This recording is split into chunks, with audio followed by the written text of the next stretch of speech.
Hey everyone, welcome to our podcast. My name is Sammie, and I'm here with my cousin. Yeah, hi everybody, I'm Tae. What's up? This is our first podcast episode. Really excited to be here. I know, I'm excited. Do you want to tell us what we're going to talk about today? Yeah, so Tae, you and I have been fans of things for a long ass time. Yes, you know? that obsessive personality. Yeah, it runs in the family. I really think it does. For context, my mom is like super into BTS and has been for the last like 5 years or something. Yeah, and also context, my dad is a control freak. So true. It works out really well for everyone. Tae, you want to like talk about what your current fandom is, or like your biggest, most influential one? Okay, we're gonna get right into the backstory. I guess my most influential fandom, or the thing that really got me into fandom, was anime, as many people of our generation. But it was back when anime was very uncool to get into. I think the first one I watched was like Ouran High School Host Club, but then what was really formative for me was unfortunately Hetalia, which is the anime that's about the personifications of different countries. Do you want to talk about what your first fandom was? I feel like it was Narnia, but you need to correct me if I'm wrong. Oh, Narnia? No, you know what? I wouldn't say that because I was super into Narnia before I even read the books. My dad would just like tell me about Narnia. Well, that's crazy. And I was like, I love Narnia. And then I watched the movies and I was like, okay, I should have realized. I remember like for a long time, I was like, oh, I'm straight, right? But then like my OG crush was literally Susan Pevensey from the Disney version of the movies. You were so obsessed with her. I was so obsessed with her. That actually makes so much sense. That literally just occurred to me right now. You guys heard it here on this podcast. My first love was Susan Pevensey, and I never realized that. But I was her for Halloween 2 years in a row. Yeah, I remember that. Wait, actually that makes so much sense. I never connected those dots either. But that actually makes so much sense. I feel like we should talk more about that. Like, because since we're both queer, right? I feel like we should talk about the overlap between like queer people and like fandom spaces. Yeah. And how that, I don't know. I feel like it was formative for me growing up. Do you feel the same way? Yes, but like I didn't realize at the time because I did not have like a queer childhood. Because I didn't like realize anything until I was like 17 and a half. I do want to like quickly shout out Harmony though for making me that Susan Pevensey Halloween costume really quick before we move on. I totally forgot she did that. That's our grandma, by the way. It's word for grandma. She sewed that from scratch. I don't know like if she couldn't like figure out what to Google, but she bought the movie on DVD and watched it. Whoa. And then used that to make the dress. And that was so sweet. That was really nice of her. Wait, that is really nice. I had no idea she was that dedicated. And it was a really good costume. That's wild. The term queer childhood is such an interesting one. And the fact that you feel like you didn't have one. Because I'm trying to think if, I feel like I didn't either, but also I kind of did. Well, that would be the oppression. Yeah, okay, yeah, you're right. Because, I was just about to say that even if I didn't know I was queer, I think other people did. So I feel like I still had a lot of my younger years were still very shaped by being queer, even if I wasn't aware of that at the time. And my first fandom, actually, I would say it was Percy Jackson. Because I'm just being reminded your realization about Susan being your first like queer crush. My first real introduction, like I'm sure I'd heard about gay people before the Percy Jackson books, but I didn't process the fact that gay people really existed until Nico D'Angelo in House of Hades when he had his coming out scene. Yeah. Because what year did that come out? I think I was in like 5th grade or something. Hold on, I'll Google it. Okay, it says originally published 2013. Yeah, so I would have been what, like 11? Yeah. Yeah, that's crazy. So I feel like that was when I first perceived that gay people actually existed. So shout out to Rick Riordan for letting me know that gay people are real. Shout out to Nico D'Angelo. Yeah, shout out to Nico D'Angelo and Will Solis. Because I was really into Solangelo. And I was also really into Percabeth at the time. And I got on like fanfiction.net. I'd be reading fanfiction about like those two ships. And I remember having so many like conflicted feelings about it. For some context, I grew up conservative Christian. And I was homophobic in my younger years. We forgive. Sorry to we forgive everyone. and forget. Yeah, we forget. We move on. Growth or whatever. And yeah, I was like, yeah, I don't think being gay is okay, but I really like Solangelo, which is like a crazy mental disconnect to be having. But it was kind of like, that was the process for me, because like as I got more involved with fandom, because I actually started interacting with other people online once I got into anime, which was like a couple years later, maybe in like early to late middle school, so like 12, 13, that kind of thing. And then I started meeting like actual queer people online in fandom spaces. So it wasn't just like characters who were queer that I was perceiving. It was like real people. And I was like, well, maybe it is okay to be queer. And then I started like thinking about myself too and having gender things. And now we're here being transgender. And we slay. Exactly. But I guess you didn't grow up Christian. Ironically, so... I did not have a conservative upbringing, even though we are part of the same family. I had a very liberal upbringing just 2 hours away. Well, I mean, okay, I don't want to give my parents too much credit, but I guess they're definitely, they were more liberal than your parents when we were younger. Yeah, because your parents left the church. We're cousins for context. I feel like that's important context. Yeah, we did say that, but in case anyone wasn't paying attention, yeah, we are cousins. I clearly wasn't paying attention. Yeah, I did not have as conservative an upbringing. In fact, it was quite liberal, and all of my friends were gay too. And they were coming out in middle school. You were only friends with gay people in middle school. And I was like, why is everyone gay? Like, a little bit / negative. Like, just a little bit, unfortunately. And then, that's real. And heteronormative society. To the point where I was like, why is everyone gay except for me? Like, I feel like, is there something wrong with me? I'm just kidding. But also, are you kidding? Because I feel like you told me about this crisis when we were younger. I mean, like, maybe I did feel like that in middle school, but I'm not like, oh, poor me, to my middle school self, because that's like silly. Yeah, I've been thinking a lot about queer childhood because I didn't have one. And I think in a lot of ways, I kind of dodged a bullet. But in some ways, too, I think there's a lot more like positive queer media for younger children as well. And I'm like, oh, there's a lot of like great stuff that could have possibly, especially in the environment I grew up with, there was probably some positivity as well that I missed out on from not having the queer childhood. Of course, no regrets. Things happen the way they happen. We're happy now. Mm-hmm. But yeah, I was thinking about that. And my fandoms at the time were not queer really in any way. I was really into I don't know if I started with Percy Jackson, but I was also really into Percy Jackson. In middle school, I didn't really take it to the internet. It was more like contained with my friends. We would just talk about it and trade books. Like a normal person. Right, yeah, it was a lot more normal. I also didn't have a phone and I wasn't allowed on the internet. Mm-hmm. Well, I think there came a time when I was allowed on the internet. It's just that stuck with me and I held myself to it more than my parents did. That's so interesting. Because I was scared of the internet. And then I would see you. That's good though. I think it was a healthy fear because I would see, even though you say it's formative for you, which is, I love that for you. I think that's fantastic. But I remember one time we were on vacation, like all of our families, and you were role playing on Scratch or something. And I was like, what are you doing? And you're like, I'm talking to these strangers on the internet. And I was like, why? Why would you do that? Wait, I feel like I remember this now. Do you remember in the top floor? I don't remember where it was, but I feel like I remember this era where you were like, what the heck are you doing? Because I thought it was crazy. Because my parents were... I mean, it is kind of crazy. Well, your parents didn't know you were doing that, did they? No, they didn't. Because Scratch... For anyone who doesn't know what Scratch is literally a children's coding website that teaches kids how to code. And there's forums on there. So instead of learning how to code on Scratch, I was in the forums role-playing wolves and stuff in the line of warrior cats. So that's what I was up to. I also was like scared of the internet too, though, while simultaneously being on that. Like I was super paranoid.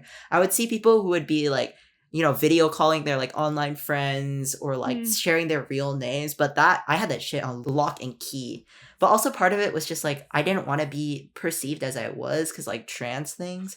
So I was like, no one can know my gender for internet safety reasons. But my sibling was literally clocking me the other day because I was like, oh, like I wouldn't even tell people my gender. I was like so safe on the internet. And then they were like, that's because you didn't know your gender. And I was gagged. I was a little speechless. That's crazy. It's true though. Yeah, it is true. Like, they weren't wrong. I couldn't say anything against that. But yeah, sorry to concern you back then. No, I mean, it's fine. I mean, you were safe, right?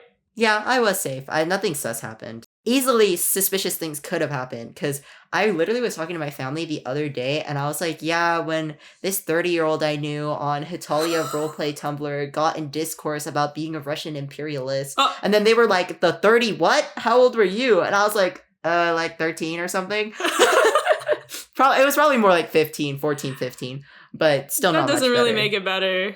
So true. Yeah, I feel like what you were really into is, or at least the one that I remember you most being into was like Harry Potter. Oh, yes. You know what? When I was just thinking of my fandom timeline, that completely escaped my mind. Wait, that's crazy. And for good reason, though, too. And before that, I did read Narnia. So I guess like the thing that was queer about my early fandoms was just like obsessions with bow and arrow women. I was really, and I actually remember when I was on the club archery team in college for a little bit. I don't remember, I don't think. I did club archery for like 1/2 of a semester or something because I saw that it was there. I was like, this is my opportunity. I gotta be like Susan Pevensey. I liked the girly girls who were very pretty. Slay. In now looking back, I guess a very queer way. And then after that, I was Percy Jackson. And then in 6th grade, my friends were like, you haven't read Harry Potter? We've all read it since like diapers. So you need to read it. I read Harry Potter and there I was super into Ginny and Harry. That was my ship, which is... Yes, I remember this. The most basic thing ever. Well, actually, it's not basic. It's just so... It's actually not that basic. Boring. Yeah. Which is why no one likes it. Yeah, no shade, but yeah. But I loved Ginny. I thought she was so cool. When I reread them recently, I realized that she's just kind of girl boss. You know, like she's not very well written or developed. She's just a side character. Yeah, I was gonna say I don't remember much about her. She was just like, it was just like, yeah, when Harry dumped her, she didn't even cry. It's like, wow, she's such a strong woman. She doesn't cry when she gets dumped, which is kind of like, okay, and... And wasn't she like, I don't know, 16 or something? Well, he was dumping her because everyone he loved was being targeted by Voldemort. So... Oh, wow, I really don't remember these books. I just remember, wasn't she the one who had that crazy like storyline with... Oh, in the 2nd book, yeah, she was possessed. Yeah, I just remember that. That was crazy. I think that was like part of her like secret background arc, that she was the victim in her very first year at Hogwarts, and then she grows up and becomes girl boss, woman of steel. I'm exaggerating. I haven't read these in a while. I'm no longer a Harry Potter fan. Fuck JKR first of all. Fuck JKR. And everything she has done to harm trans people, especially like in light of what happened in the Olympics, and she was one of the main instigators of the hate against, I don't know how to pronounce her name, Iman Khalif, I believe. I actually didn't hear about this. Yeah, it was like her and Elon Musk, I think, are getting sued now for like cyberbullying or defamation or something like that against this Olympic. I believe she's a wrestler or a boxer. Anyways, it was messed up. And then obviously for years she's been spreading transphobic hate. So. Yeah. And she's also racist and many other things. So yeah, downvote there's sure. in-text problems as well, and maybe we can get into that one day, but that day is not today. Yeah, that'll take an entire episode. Yeah. So around the same time that I moved on to Marvel, that was my biggest and longest running fandom. Oh, was that the longest one? Yeah, because I think that was like from Civil War. You and your family were also getting into Marvel around the same time, and you convinced me to watch Civil War. And then I just like fell in love with that version of Peter Parker, went full on the Spider-Man train, was really into the MCU. But what were you into at that time? What year was this? So this must have been 2016 is when it started. I can look up when Civil War came out, but I remember I watched Civil War, I think on Netflix. So it wasn't like when it came out, but it was the year after or something. I mean, I was really into Marvel too for a long time, actually. If it was 2016, I feel like I was into Marvel for most of high school as well. In early high school, I was like on the end, I think, of my like Hitalia era. And then I was really into like YA books. And then I was on Tumblr making like those aesthetic like book edits where you put the quotes over like Pinterest pictures and you get on Photoshop and like edit them. That's what I was up to. What were the big ones? The big ones, like Six of Crows by like Leigh Bardugo, The Raven Cycle by Maggie Stiefvater. I could be totally butchering these people's names, but I don't know. There's probably like a couple other standalones. But you were into Marvel for like most of high school, right? Yeah, I would say like bleeding a little into college because I was done after No Way Home. Right. That one came out and I was like, that was fantastic, amazing, incredible. And then nothing since then. Basically, all of Phase 4 has just been, and I just don't watch them anymore. I mean, I think it's pretty universally like agreed opinion that Phase 4 is way worse than anything else that came before it. But who was drawing you to Marvel? Was it Captain America? I did like him. I think I like Tony Stark. Oh, because you guys had the same like personality type, right? No, we're not actually. Tony Stark has your personality, MBTI. Oh, seriously? Yeah, I think so. Because you're an ENTP, right? I am. Yeah, he is too, supposedly. Oh, that's funny. Yeah, that's silly. I don't know. I feel like, yeah, I think I liked him. Anyways, I'm not a Tony Stark stan anymore. I'm not a Marvel stan anymore. But yeah, neither Tony Stark am I. in particular stands for some quite questionable things regarding the military-industrial complex. But we don't need to get into that either. Well, you know what? To be fair, he put up a very small fight against it before immediately turning his attention elsewhere and pretending that he didn't know what was going on. Yeah, I mean, isn't bro literally like... I mean, he's a billionaire, first of all. Right. But it's like, yeah, it's like, why were his bombs in Sokovia? Yeah, I mean, wasn't that part of his, like, arc or whatever, where he was, like, being a weapons dealer is bad, or an arms manufacturer is bad? I may be incorrect here, but I'm pretty sure he had that arc before that happened. Yeah, he definitely did. Because he was like, oh, he got crash landed in, like, the Middle East or something, and he was like, whoa, these, like, quote-unquote terrorist groups are using my weapons, and he was like, I need to not be a weapons manufacturer and be a superhero, but I don't know, the commentary was definitely giving pro-American imperialism, pro-military regardless. But that's because Marvel is essentially American military propaganda. But that's why that first one was like that. I don't remember who made that original Iron Man, but it was like Marvel and then some other major studio. But that was before it was like, you know, because that was the first MCU movie. So that was like before it was this huge, huge thing. And so I think that's probably why that one was a little bit more like he could have that arc of like, I don't want to be a military arms dealer anymore. But then I don't know what the canonical explanation for why his bombs were in Sokovia. I feel like it was because it was from the past when he used to manufacture arms. And it's like, oh, the rippling effects of his crimes are still affecting the world and they're today still or there. something like that. Yeah, that makes sense. I feel like it was something like that. Anyway, there is no semblance of a through line in Marvel anymore. If like they have a continuity or they're like, oh sorry, it was a multiverse. Our bad. We just like did a little jump through the timeline accidentally. We went to a different world, not Earth 626 or whatever. It's just trash. I can't take it anymore. But were you on Tumblr for Marvel, or is it mostly Hitalia and the YA stuff? I got on Tumblr for Hitalia because I was scared of Tumblr for a while because I was like, that's where like the big kids are. This was when I was like 12 or something. Because the Tumblr age restriction is 13. Obviously, people don't follow age restrictions on the internet. Right. But I was like, I'm too young. I shouldn't be on there. So I waited until I was, I think, like half a year or more after I turned 13. And then I got on it for, like, Hitalia, like, role-playing. For people who don't know what role-playing is, or, like, text-based role-playing online is essentially, like, how it worked on Tumblr was people would make blogs for characters, or sometimes they're original characters, and then you would interact with other people. Like, you would make a text post, and then someone would reblog, or, like, essentially the Tumblr version of reposting your text post with their character's response, and then you would reblog with your character's response, and so on. But yeah, I got into it for that, but I was also on Tumblr for Marvel in some parts. But I was actually, if anything, I was more involved with the Star Wars fandom than the Marvel fandom. What? On Tumblr. I didn't know about this at all. You were into Star Wars? I was a little into Star Wars, yeah. It was honestly mostly for the memes. I feel like I shouldn't expose myself because people might be able to track me, but I had like a pretty popular Porg roleplay account, like as a joke, essentially. Do you guys remember what like porgs are? It's like the little puffin looking. Like from the sequels? Yeah, the little puffin looking guys. I was really obsessed with porgs. So I started like a meme roleplay account where I did like the extreme. My friend and I thought the extreme over formatting of like text posts on roleplay Tumblr was really stupid, which is ridiculous because it's like you're already on roleplay Tumblr, like. But people would do like small, tiny little font, which is completely not accessible, but that's besides the point. And then they'd like use weird fonts and like emphasize certain words and add like emojis and symbols.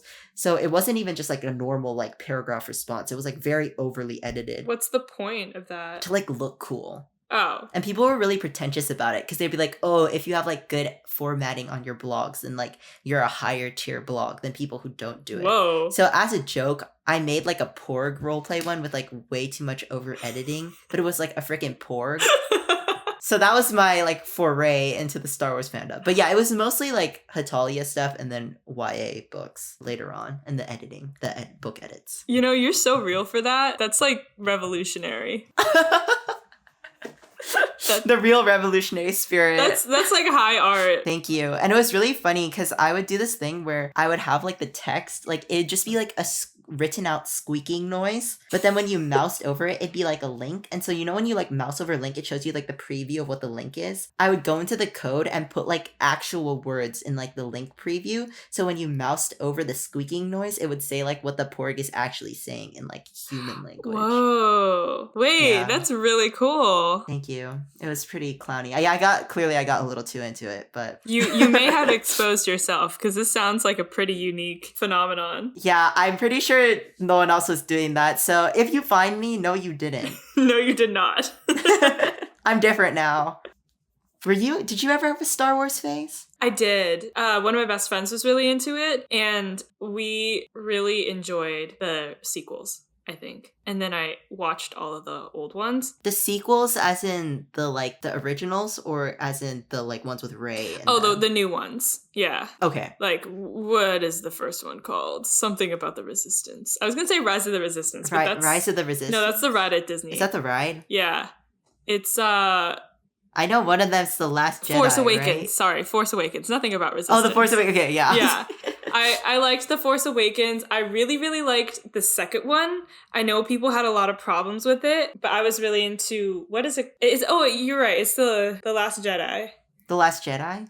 Yeah. I liked that one a lot. We should just look this up. No. I know it. I think I do. And then the third one is like... I was going to say Death of the Force, but that's not it. It's... The Force Awakens, The Last Jedi. No, I literally don't know either. That's why I'm like Googling it, but it's actually kind of hard to find. Because the third one, okay. The Rise of Skywalker. Rise of Skywalker. You know what? I never would have thought of that. That's a dumb name. And that's why I didn't think of it. But, you know, I was never like really like in the Star Wars fandom. I had a lot of opinions about Star Wars.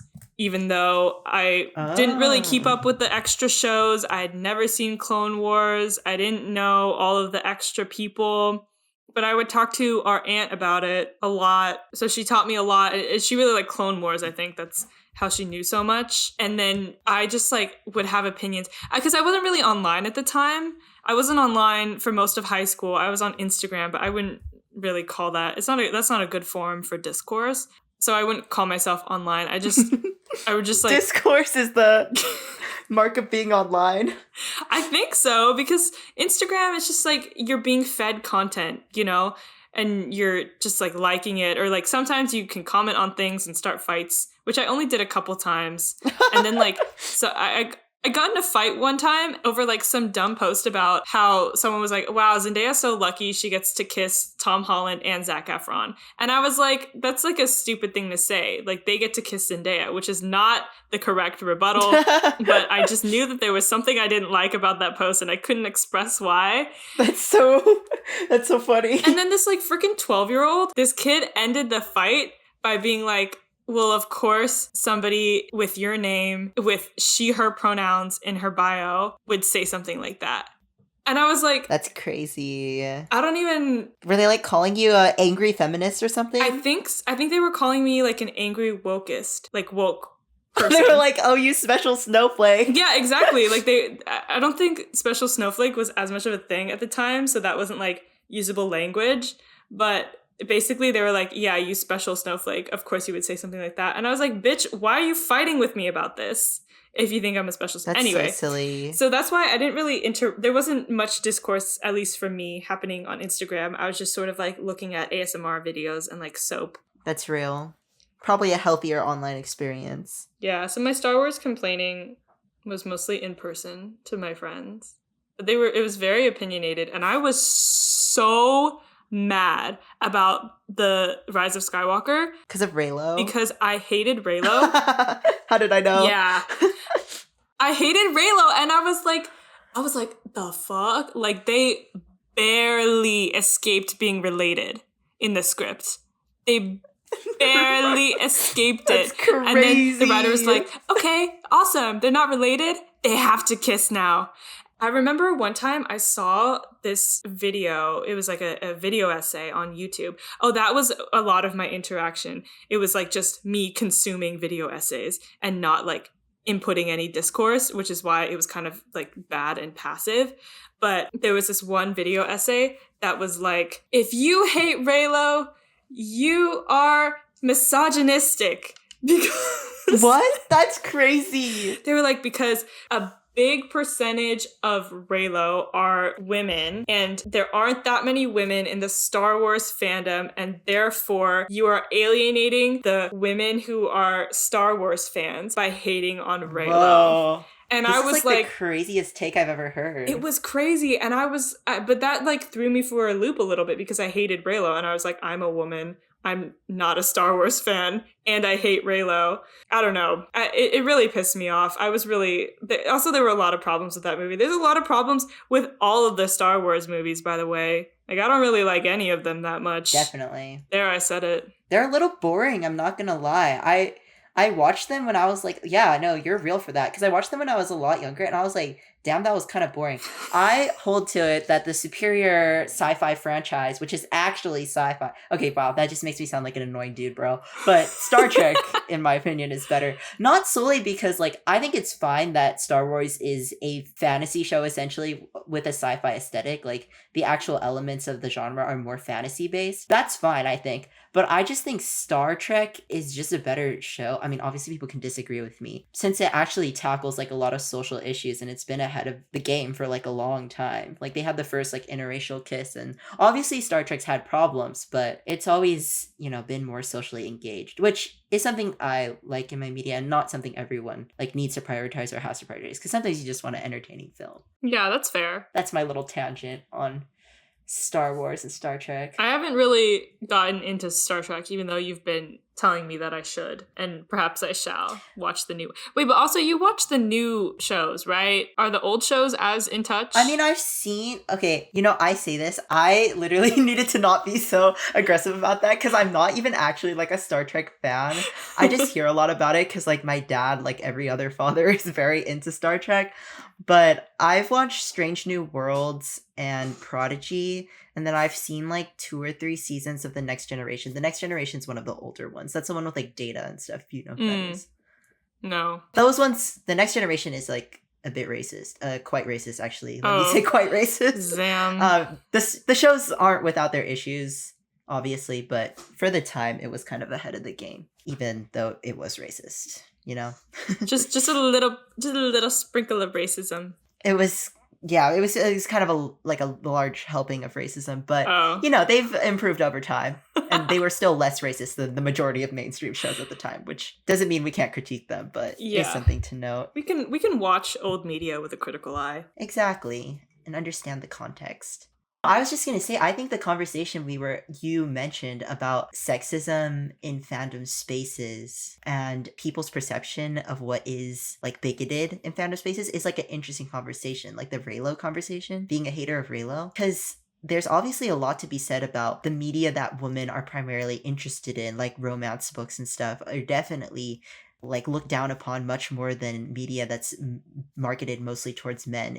Which is like, I don't know, I would say like action movies are definitely kind of trashy, a lot of them, not all of them, but just like a lot of romance books, some of them might not be very deep or anything like that. It's like similar with action, but it's like one of those that's looked down much more than the others. But I feel like fandom spaces have an interesting perception of like these kind of things that doesn't always tie back to like the actual reality of what's sexist or not. I don't know. Do you have any thoughts about that? Yeah, I do, because especially like that specific case about Reylo, and is me hating Reylo misogynistic? Yeah, which is crazy. I think I kind of like understand where they're coming from. And I think people love to overgeneralize, especially because a lot of people are anonymous on the internet and you can't tell what is coming from who. You know, it's like people are hating on Reylo and it can often sound like just some dude bros being like, oh, like, I don't like this. But also that doesn't really make sense that men would hate on Reylo. So I think that's probably where the thing like, oh, you must hate women and women like Reylo and that's why you hate Reylo. Because men, as far as I'm concerned, in Star Wars, like, don't have a problem with, like, Leia and Han or something. I actually have no idea how men interact with, like, the Star Wars fandom. I feel like they mostly just do the thing where it's like, are you a real Star Wars fan? Or, like, what they do about bands or whatever, like, the meme, name, like, 5 of their songs then. Like, it's like that vibe. But yeah, I don't know if men hate Reylo. I mean, I guess I'm a man and I hate Reylo, but I'm not, like, those dude bro fans. I guess, like, you know, I've been really blessed that I don't interact with those kinds of people anymore. And I think the most chronically online that I was as a child, which doesn't even really count as chronically online, but it's just I watched video essay after video essay, and I would watch video essays from anyone and act as though they were an authority on at least some subgroup of people. So interesting. And what comes to mind, and I was actually thinking about this today while I was working out, I watched this video essay one time. I was in homeroom in high school. It was about Captain Marvel and about how Brie Larson didn't have enough ass to be Captain Marvel. Oh my god. And that was the take. And this man... Actually, that's crazier than the Reylo thing. It was actually crazy. And before that, like literally before that exact video, I used to take in everything that any video essayist said. And they were mostly like critical commentary on the Marvel movies, usually having to do with some sort of social whatever. And this one specifically, this guy was like, you know, I think we all would have appreciated if this Captain Marvel had a little bit more ass like Black Widow. They're like, yeah, Black Widow has some ass because she's very strong and she does squats and probably lifts at the gym or something like that. And they're like, that was like the main critique of this video essay. And they're essentially like, yeah, Brie Larson, she should have worked in a few more squats. And that was the first time I was like, wait, maybe video essayists are just like people in their homes saying whatever they want. That's just like us for real, except we're not saying that Brie Larson needed to have a fatter ass. And so then I was thinking, like, what would be a take that's similar to that I think would be okay to have and not misogynistic? And here's what I came up with. Okay, I'm ready. I was thinking that it is kind of problematic to have a character like Captain Marvel. I'm pretty sure canonically, like from the comic books, she's very built and she's very buff. And it is problematic that in a franchise that is known to cast based on physique and also have people change their physique dramatically to be in the movies, it is interesting that they would adhere to the beauty standard of like being very skinny to play Captain Marvel. And that would be a less problematic take on that, I think. Yeah. No, that's interesting. I was going to say the only superhero where it's valid to complain about casting because they don't have a fat enough ass is Nightwing. Because he's known for his fat ass. That's like his main personality. Actually, I don't know that much about DC or like the DC comics, DC universe, but I know that's his main quality, guys. Like, he has a fat ass. I also know that from the Harley Quinn show. Great show. Exactly. That's a fire show. Has Nightwing gotten live action casting? I'm pretty sure he's probably in like Titans or something like that. But I just haven't watched anything really from DC movie wise besides like the big like main ones like Batman or like Justice League or something. So I don't really know. The Snyder Cut. We don't even touch that shit, huh? Oh, God. Or were you into the Snyder Cut, like, drama? I mean, I heard about it, but I wasn't, like, invested, I suppose. I remember us talking about it. I do remember talking about it, but I have no idea what we said. I think I was just upset that the movie was bad. And, I think my take was that the movie was bad, and, like, how is the Snyder Cut going to make it that much better? And I don't think I ever watched the Snyder Cut in protest. And I don't think it made it better. I think it was worse. Oh, you saw it? If I heard correctly. No, I don't know. I just know people on the internet are, like, haters of it. Maybe we should watch it. No, I kind of don't want to. But you know what would make me the most mad when we were into our superhero phase or whatever? Yes, tell me.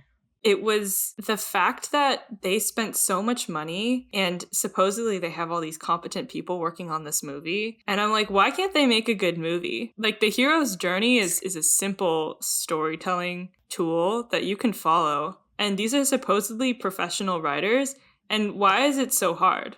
That's a good question. I mean, it's kind of the question of, like, why has media gotten worse recently? Because it shouldn't be that hard. Yeah, it really shouldn't be, but you know how, like, everything that comes out these days is, like, a remake of a remake? And then all, like, the mainstream stuff, like, Marvel has just gone downhill. I feel like it's just because they know they can get away with making kind of shitty movies because people will just eat it up anyways, and they'll still get people to come to theaters and, like, pay money for it.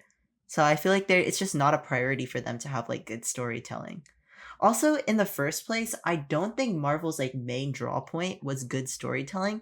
I'm not saying that there aren't some Marvel movies with, like, well-written plots or whatever, but mainly people were there to see, like, cool fight scenes and, you know, see an exciting action movie. So the focus wasn't necessarily on, like, character arc and that kind of thing, which is clear from the way that they can never write a woman properly. Yeah, that's fair. Like, Marvel's strong point wasn't writing. I feel like I was really looking for that in it for so long.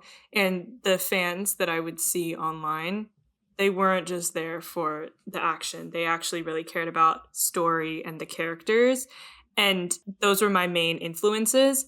And so I was just always, that was a really, like, Sisyphean task to just be, every time a new Marvel movie came out, I was like, where's the plot? Where's the character development?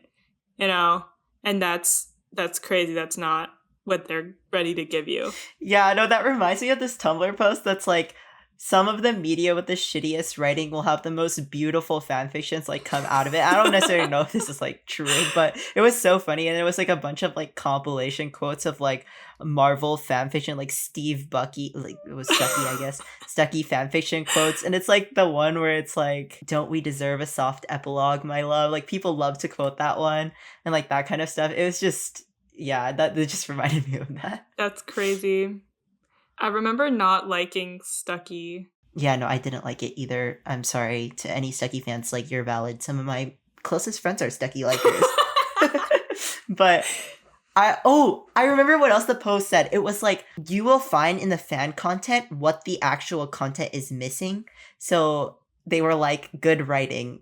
It can be found in, like, Marvel fanfiction because that's what the Marvel universe is missing. And I was like, I don't necessarily, like, know if that's true because I didn't really read fanfiction in, like, Marvel stuff, but that would be funny if it's true. Yeah, I never read any Stucky. I think I preferred Stony. Me too. I just thought it was funny. Yeah, well, I liked that because they had that tension, you know, Civil War, and I love a good... That enemies to lovers. Enemies to lovers. I love a good enemies to lovers. But I really shipped Steve and Peggy. Oh, me too, dude. Because I loved... Oh, you know, that there was another sapphic thing, actually. I absolutely was obsessed with Peggy Carter, but at the same time, I really wanted I was her obsessed to get with her too, Steve. but not in a sapphic way. I don't know. Like, how do I explain that away? That, like, I was obsessed with her sapphically. And so I guess I wanted her to have everything she wanted. And she wanted Steve. And so I was like, go forth, girl. No, that's so valid, though. She was cool. But I also loved their tragic ending. But they didn't have a tragic ending. Well, ultimately in his movie. But actually, maybe I was happy for them because I remember absolutely bawling after Endgame. And I'm sure that was probably for a lot of reasons, but the main thought that was running through my head at the time was like, oh my God, these two insanely hot people finally get to be together. I'm so happy for them. Tears, tears, tears, tears. Wait, dude, this is so embarrassing, but I also cried at their dance scene at the end. Everyone did. Don't be embarrassed. For me, all the tears came at the end of the movie. It's like everything kind of built up. I feel like you told me that you also cried at the Peter Parker scene. But you know what? That was in... Oh, shit. Okay, when I cried at the Peter Parker scene, that wasn't Endgame. That was Infinity War. I went on, like, my first date ever to go see Infinity War, and I didn't realize that it was going to be a cliffhanger. And I kind of felt like crying, but I played it up a little bit because I was on a date with a man.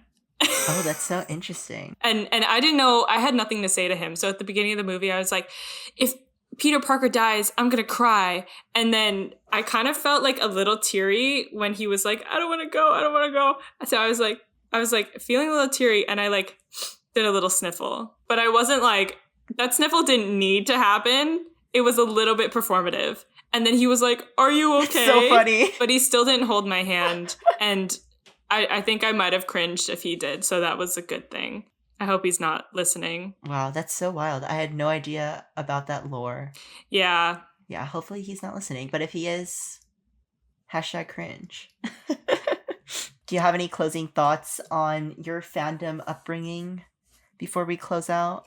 What I've realized through this conversation is I had a lot more of a fandom upbringing than I realized. Oh, yeah, you definitely did, because we were both kind of obsessed with stuff. Yeah, I wasn't on Tumblr. I was just more chronically online. Yeah, I wasn't as chronically online, so I was like, I guess I didn't have that much of it, but no, I totally did.